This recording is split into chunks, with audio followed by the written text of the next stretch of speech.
Boa noite, boa noite.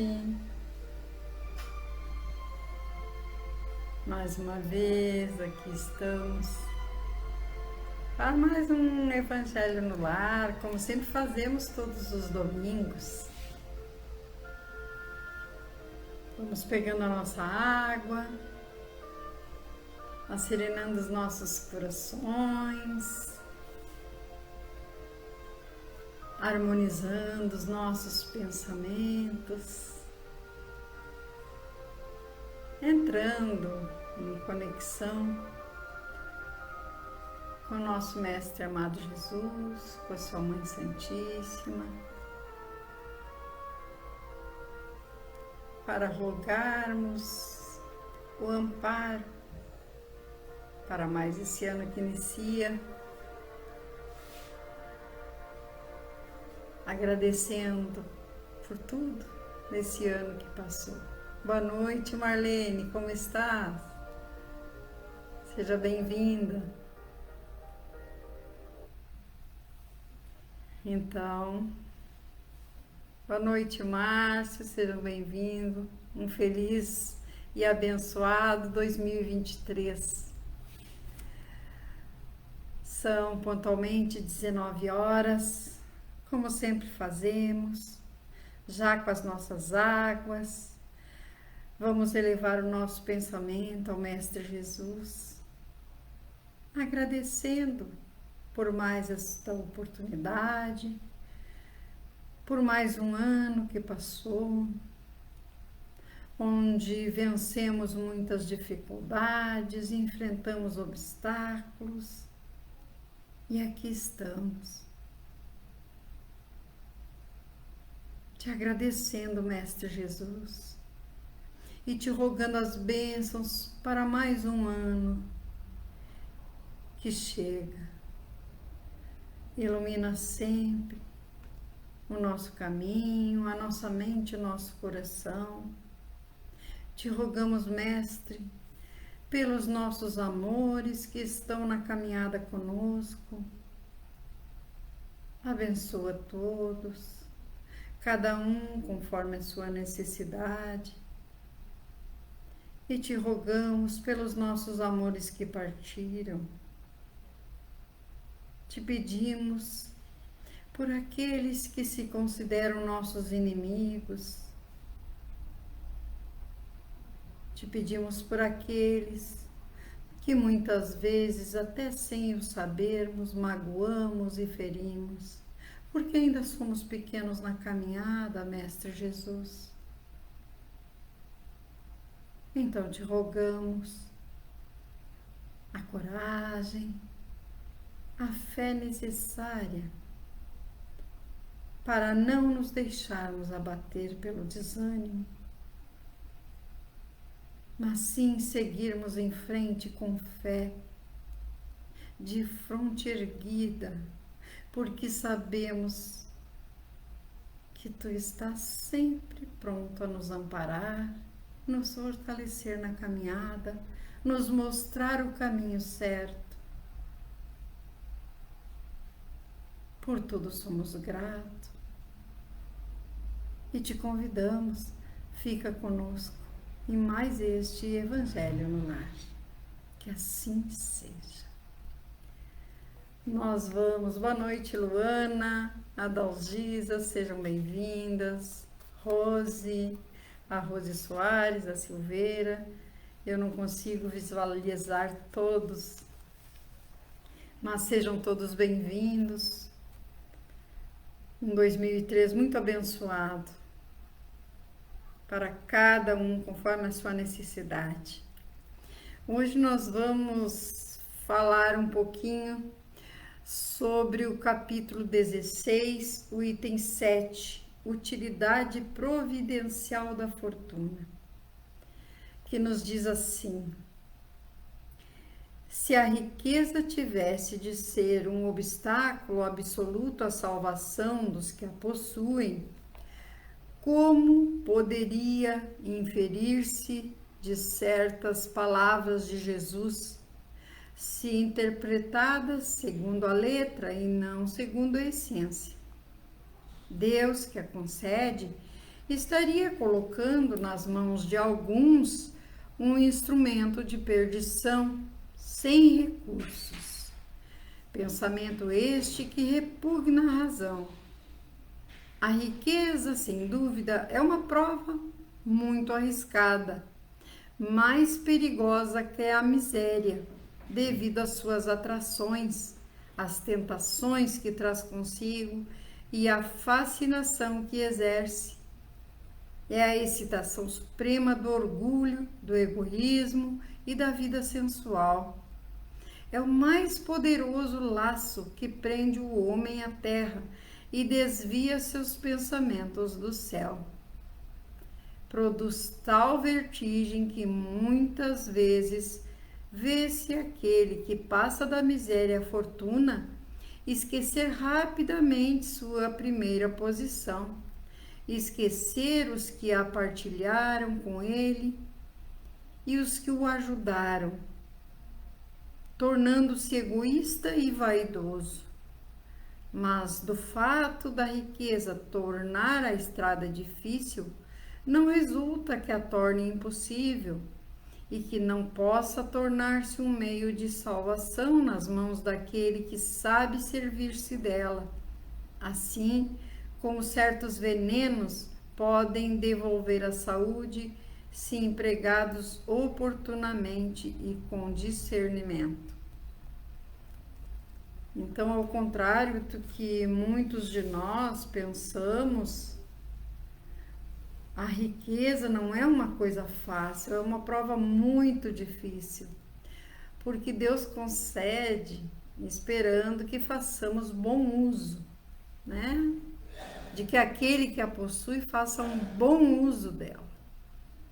Então, é uma prova bem difícil, porque muitas vezes, de posse da fortuna, nos tornamos orgulhosos, egoístas, e esquecemos dos nossos irmãos. Às vezes, quando estávamos numa posição inferior e subimos de posição, esquecemos daqueles que eram nossos companheiros, que nos auxiliaram. E é isso que Deus não quer. Mas a riqueza é muito importante, muito importante. Ela auxilia a ciência. Quantos empregos uma riqueza bem administrada vai proporcionar, entre outros benefícios. Então, a riqueza é muito importante. Nós é que precisamos fazer bom uso quando dispomos dela. Quando Jesus disse ao jovem que o interrogava sobre os meios de ganhar a vida eterna: desfaze-te de todos os teus bens e me segue. Jesus não pretendia lançar um princípio absoluto segundo o qual cada um deve se despojar do que possui, pois a salvação só se conseguiria a esse preço. Então, muitas vezes as palavras de Jesus são mal interpretadas, queremos interpretar ao pé da letra, não refletimos sobre, não vamos a fundo ver o que realmente Jesus queria dizer. E aquele jovem, se vocês lembram, meus irmãos, ele não voltou para seguir Jesus. Quando Jesus disse para ele se desfazer de tudo, dar aos pobres, Jesus não mandou, não foi o que ele entendeu e que muitas vezes nós também entendemos. Porque se nos desfizermos de tudo que nós possuímos, nós vamos ficar na mendicância e vamos ser um peso, um fardo para a sociedade, assim como muitos irmãos já são. Jesus não quer isso de nós, não. E diz assim: Jesus quis mostrar que o apego aos bens terrestres é um obstáculo à salvação. Sim, para aquele irmão que é muito materialista. Porque nós precisamos dos bens deste mundo para aqui vivermos. Com efeito, esse jovem julgava-se quite com a lei, porque tinha observado certos mandamentos e, no entanto, recuou à ideia de abandonar seus bens. Seu desejo de obter a vida eterna não chegava até esse sacrifício. A proposição que lhe fez Jesus era uma prova decisiva para descobrir a profundidade de seu pensamento. Ele podia, sem dúvida, ser um homem honesto e perfeito perante o mundo, não fazer mal a ninguém, não maldizer seu próximo, não ser vaidoso nem orgulhoso, honrar seu pai e sua mãe. Mas, no entanto, não possuía a verdadeira caridade, pois sua virtude não chegava até a abnegação. Eis o que Jesus quis demonstrar: uma aplicação do princípio, fora da caridade não há salvação. Ou seja, ele respeitava, o jovem respeitava alguns mandamentos. Ele respeitava, ele honrava pai e mãe, ele não fazia mal a ninguém, ele não falava mal do próximo, não era vaidoso, não era orgulhoso, mas ele não conseguia dar aos pobres. E foi isso que Jesus quis demonstrar ao dizer isso. A consequência de suas palavras, se tomadas na acepção rigorosa, seria a abolição da fortuna por ser prejudicial à felicidade futura e fonte de muitos males na terra. Sim, se nós vamos levar ao pé da letra o que disse Jesus sem parar, interpretar, nós realmente seria uma negação, seria nos desfazermos, né? Seria, além disso, a condenação do trabalho que pode proporcioná-la, consequência absurda que levaria o homem à vida selvagem, e por isso mesmo estaria em contradição com a lei do progresso, que também é uma lei de Deus. Se a riqueza é a fonte de muitos males, se ela excita tantas más paixões, se chega até a provocar tantos crimes, é preciso atribuir isso não à coisa em si, mas ao homem que dela abusa, como abusa de todos os dons de Deus. Pelo abuso, ele torna pernicioso o que mais lhe poderia ser útil. É a consequência do estado de inferioridade do mundo terrestre. Se a riqueza não pudesse produzir senão o mal, Deus não a teria posto sobre a terra. Cabe ao homem extrair o bem dela. Se a riqueza não é um elemento direto de progresso moral, ela é incontestavelmente um poderoso elemento de progresso intelectual. Sim, ela ajuda muita gente. Com efeito, o homem tem como missão trabalhar para o aprimoramento material do globo. Ele deve desbravá-lo, saneá-lo, dispô-lo de modo a um dia receber toda a população que sua extensão comporta. Para nutrir essa população que cresce sem cessar, é preciso aumentar a produção. Se a produção de uma região é insuficiente, é preciso ir buscá-la fora. Por isso mesmo, as relações de povo com povo tornam-se uma necessidade. Para torná-las mais fáceis, é preciso destruir os obstáculos materiais que os separam, tornando as comunicações mais rápidas. Para trabalhos que são obra de séculos, o homem teve de ir buscar materiais até nas entranhas da terra. Procurou na ciência os meios de executá-los mais segura e rapidamente. Mas, para realizá-los, é preciso recursos. Então, é preciso dinheiro, é preciso a fortuna. É preciso recursos. A necessidade fez-lhe criar a riqueza, como ela lhe fez descobrir a ciência. A atividade que que se faz necessária devido a esses mesmos trabalhos, cresce e desenvolve a inteligência do homem. Essa inteligência, que inicialmente ele concentra na satisfação das necessidades materiais, mais tarde irá ajudá-lo a compreender as grandes verdades morais, sendo a riqueza o primeiro meio de execução. Sem ela não haveria mais grandes trabalhos, nem atividade, estímulo ou pesquisa.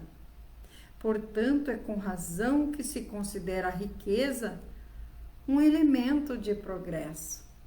É isso que precisamos perceber nas palavras do Mestre Jesus. A riqueza é necessária. Desigualdade das riquezas. Se só for considerada a vida atual, é em vão que se procura resolver problemas como a desigualdade das riquezas. A primeira questão que se apresenta é esta: por que todos os homens não são igualmente ricos? Não o são por uma razão muito simples. Eles não são igualmente inteligentes, não são igualmente ativos e nem laboriosos, trabalhadores para adquiri-la. E também, nem todos são sóbrios e previdentes para conservar. Além disso, é matematicamente demonstrado que a fortuna igualmente repartida daria a cada um uma parte mínima e insuficiente. Imaginando-se essa repartição feita, o equilíbrio seria rompido em pouco tempo, devido à diversidade de caracteres e atitudes. Imaginando a possível e durável, cada um tendo apenas do que viver, isso seria o aniquilamento de todos os grandes trabalhos que ajudam no progresso e no bem-estar da humanidade. Imaginando-se que ela desse a cada um necessário, não mais existiria o estímulo que impele às grandes descobertas e aos empreendimentos úteis. Se Deus a concentra em certos pontos, é para que ela se espalhe a partir deles em quantidade suficiente segundo as necessidades. Imagine que se Deus desse a cada um, como diz o Evangelho, se for repartido igualmente a riqueza que existe no mundo, muitos de nós nem iriam trabalhar, julgando que é suficiente aquilo ali para ele viver toda a vida dele. Não vai trabalhar, não vai produzir. Por isso que aqui nos diz, nem as grandes descobertas, as pesquisas, nada existiria. E é isso que precisamos pensar. Admitindo-se isso, pergunta-se por que Deus concede a riquezas a pessoas incapazes de fazê-la frutificar para o bem de todos. Existem irmãos assim, mas todos nós vamos prestar contas. E aí também está uma prova da sabedoria e da bondade de Deus, dando ao homem o livre-arbítrio, quis que ele conseguisse por sua própria experiência distinguir o bem do mal, e que a prática do bem fosse o resultado de seus esforços e de sua própria vontade. O homem não pode ser fatalmente conduzido nem ao bem nem ao mal, pois assim seria apenas um instrumento passivo e irresponsável como os animais. Então, cada um de nós já teve a fortuna, já foi possuidor de riqueza ou o será numa vida futura, para que aprendamos a ser bons. Então, ele coloca nas nossas mãos para que façamos bom uso dela. Se não o fizermos, aí nós acertamos depois as nossas contas. Isso é fato. Podemos semear o que quisermos, mas a colheita vai ser obrigatória, precisamos pensar nisso. A fortuna é um meio de prová-lo moralmente. Deus nos prova moralmente quando Ele nos concede a fortuna. Mas como também é ao mesmo tempo um poderoso meio de ação para o progresso, Deus não quer que ela fique muito tempo improdutiva e é por isso que a desloca incessantemente. Todos devem possuí-la para poder servir-se dela e provar o uso que saberá fazer. Porém, como é materialmente impossível que todos a tenham ao mesmo tempo, e aliás, se todos a tivessem, ninguém trabalharia, prejudicando o aprimoramento do globo, cada um a possui por sua vez. Quem não a tem hoje, já teve ou terá numa outra existência, aquilo que falamos. E quem a tem agora, poderá não ter mais amanhã. Quantas vezes já vimos grandes fortunas sumirem, a impressão que sumiram no vento. Por quê? Porque fazem mau uso. Às vezes, não o principal possuidor da fortuna, mas ele parte, ele desencarna, ele morre, ele vai a óbito e os seus herdeiros dissipam toda a fortuna. Não é assim? É assim. E aí, por isso que Deus vai mudando de mãos a riqueza. Há ricos e pobres, porque sendo Deus justo, cada um deve trabalhar a seu turno. A pobreza para uns é a prova de paciência e resignação. A riqueza para outros é a prova de caridade e abnegação. Lamenta-se com razão o infeliz uso que certas pessoas fazem de sua fortuna, as ignóbeis paixões que a cobiça provoca, e pergunta-se se Deus é justo em dar riqueza a tais pessoas. Se o homem só tivesse uma única existência, é certo que nada justificaria uma tal repartição dos bens da terra, mas se em vez de limitar a vista à vida presente, considera-se o conjunto das existências, vê-se que tudo se equilibra com justiça. Então, o pobre não tem mais motivo para acusar a providência, nem para invejar os ricos, e os ricos não o têm de glorificar-se do que possuem. Se se abusa da riqueza, não é através de decretos nem de leis suntuárias que se remediará o mal.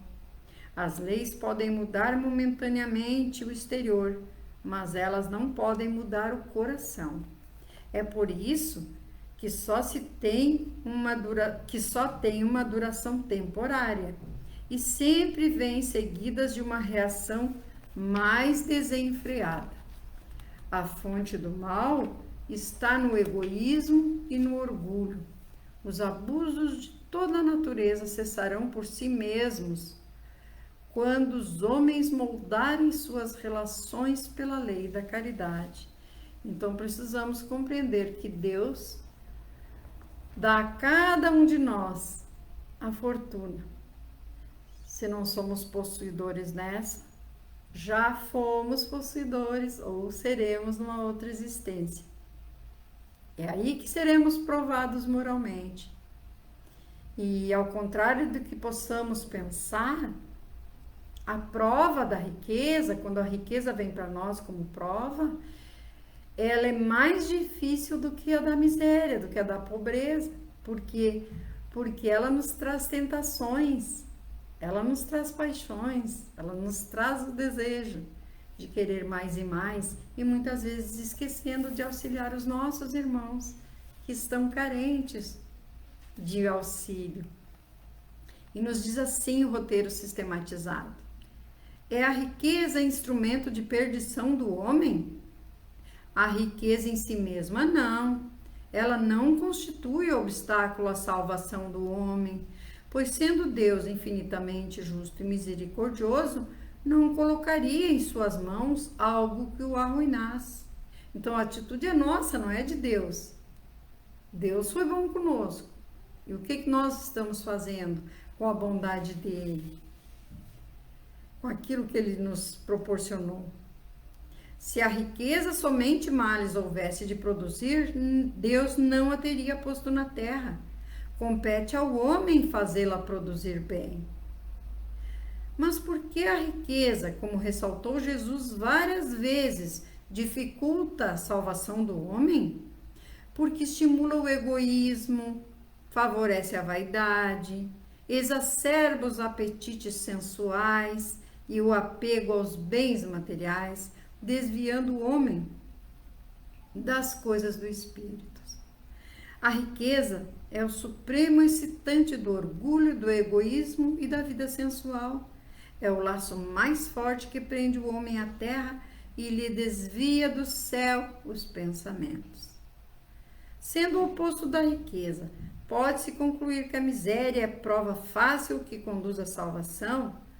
Não, também a miséria é uma prova difícil, porque dá ensejo à inveja e à revolta, dificultando a prática da caridade que conduz o homem a Deus. Mas a prova da riqueza é, sem dúvida, uma prova mais dura. Pelas tentações que ela gera, pela fascinação que exerce, a riqueza constitui uma prova muito arriscada, mais perigosa do que a miséria. A miséria não garante o céu. O miserável revoltado tem o mesmo destino do rico avarento. Então, aquele que é carente e é revoltado vai dar a mesma coisa que aquele rico que é avarento. Aquele que já experimentou as privações materiais acarretadas pela miséria fará melhor uso da riqueza caso venha a possuí-la? Uma boa pergunta, não é? Nem sempre. A riqueza, pelas facilidades que oferece, produz tal vertigem que muitas vezes aquele que passa da miséria à riqueza esquece de pronto a sua primeira condição e faz-se insensível, egoísta e vão. Quem passa da miséria à riqueza, não raro, torna-se ingrato, esquecendo e desprezando os que com ele partilharam privações e o ajudaram nos momentos de necessidade. Se, como vimos antes, a riqueza não é um mal, a quem podemos atribuir as funestas consequências que ela produz? Ao estado de inferioridade espiritual do homem que dela faz uso, pois ele tanto pode empregá-la em favor do próximo, elevando-se espiritualmente, como no benefício exclusivo de si mesmo, retardando seu progresso. Se a riqueza é causa de muitos males, não é a ela que devemos inculpar, mas ao homem que dela abusa, como de todos os dons de Deus. A riqueza assemelha-se a certos venenos que, em mãos inábeis, podem provocar a morte, mas, se empregados com sabedoria, restituem a saúde. E qual a função da riqueza em nosso planeta?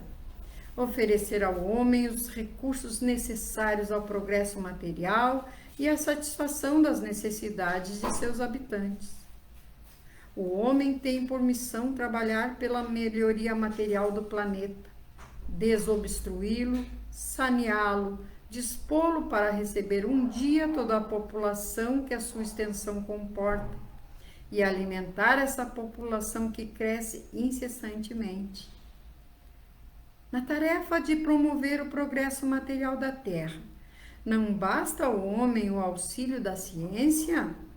Sem dúvida, a ciência é de grande importância, pois, estimulando o estudo e a pesquisa, desenvolve-lhe a inteligência, fazendo-o descobrir meios fáceis, rápidos e seguros de superar obstáculos e realizar tarefas. Mas é a riqueza que permite a execução de tudo isso. Através da ciência, o homem descobre meios de promover o progresso do planeta e o bem-estar da população. Por meio da riqueza, é que ele transforma as descobertas em realidade. E de que modo os esforços do homem em melhorar o planeta podem auxiliar seu progresso espiritual? A busca do progresso desenvolve no homem a inteligência, que num primeiro momento ele concentra na satisfação das necessidades materiais e mais tarde o ajudará na compreensão das grandes verdades espirituais. Então, hoje podemos já pensar um pouco diferente. A riqueza é importante, ela vem nos ajudar, auxiliar de várias formas, e se não fazemos bom uso dela, a culpa não é de Deus. Esse Pai que vai mudando de mãos a riqueza. Nós só precisamos compreender que nós estamos aqui nessa existência, nessa encarnação, mas que já tivemos muita e teremos outras mais. Então, se hoje não somos os possuidores de tal fortuna, já fomos ou ainda seremos. Um abraço, Diamantina, Verinha, Ana Cláudia. Um beijo no coração de todos.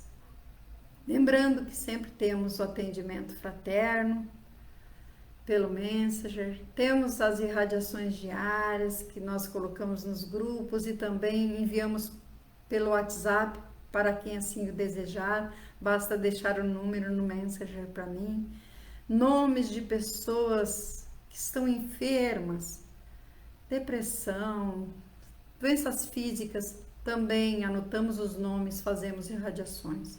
E se você sabe daquele irmão que está passando por dificuldade, envie uma irradiação, porque às vezes estamos tão perturbados, tão aflitos, atabalhoados mesmos, que não conseguimos organizar o pensamento para fazer uma oração. Então, uma simples oração recebida auxilia bastante. Vamos novamente elevar o pensamento a Jesus, agradecendo uma vez mais pelo ano que passou e pedindo as bênçãos para esse ano que hoje inicia. As bênçãos para os nossos amores, para os nossos desafetos, para aqueles irmãos difíceis, aqueles que nos perseguem, caluniam. Por todos nós rogamos, Mestre Jesus, que os teus bálsamos de amor e paz, de luz, adentrem cada lar, cada ambiente do irmão que nesse momento nos assiste, nos ouve e daqueles que irão nos assistir ou nos ouvir posteriormente. Ilumina a caminhada de cada um, fortalece conforme a necessidade. Que teus eflúvios, benéficos e salutares, sejam colocados nas águas, postas à tua espera, Mestre Jesus. E ao bebê-la com fé, possamos estar receptivos a esses lenitivos que acalmarão as nossas dores, seja do corpo, seja da alma. Muito obrigada, Mestre amado. Obrigada aos nossos mentores, aos benfeitores amigos, aos nossos anjos guardiões, que sempre estão a postos, esperando o nosso pedido de ajuda. Fiquem conosco hoje e sempre, que assim seja.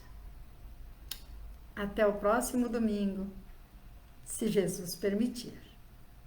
Que assim seja.